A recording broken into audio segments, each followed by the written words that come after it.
আমি রান্না করে দেখাবো মিষ্টি কুমড়া দিয়ে চিংড়ি মাছের ঘন্ট। প্রথমে দিয়ে দিলাম মিষ্টি কুমড়া। মিষ্টি কুমড়াটা ভালোভাবে সিদ্ধ করে নিব। এবার দেব হলুদ গুঁড়া, তারপরে দেব মরিচের গুঁড়া, এবার দেব লবণ, তারপরে দেব ধনিয়া গুঁড়া। এটাকে ভালোভাবে সিদ্ধ করে নিব। এবার দেব কয়েকটা কাঁচামরিচ। তো আমার মিষ্টি কুমড়া সিদ্ধ করা হচ্ছে।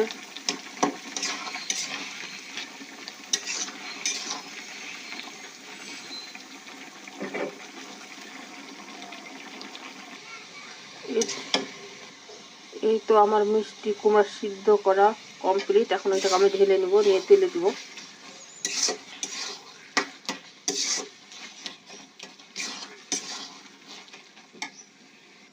এবার আমি কড়াইতে দিব সরিষার তেল।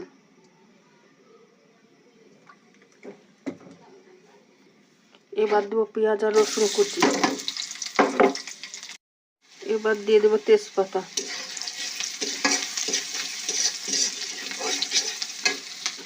তারপরে দিব গোটা জিরা।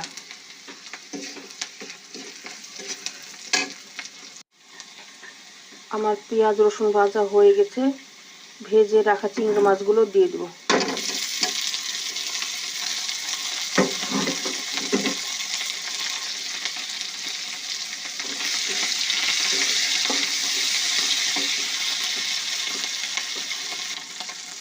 এবার দিয়ে দেব মিষ্টি কুমড়া।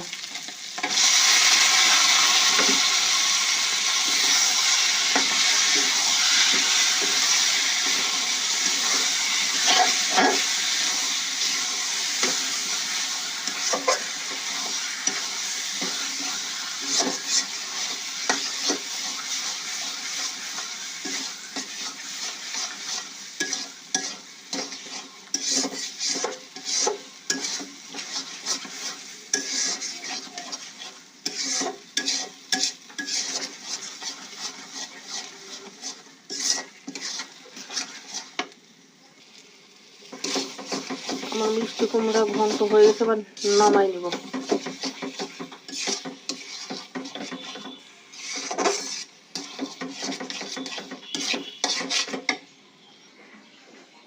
এই তো আমার চিংড়ি মাছ দিয়ে মিষ্টি কুমড়ার ঘন্ট রান্না কমপ্লিট।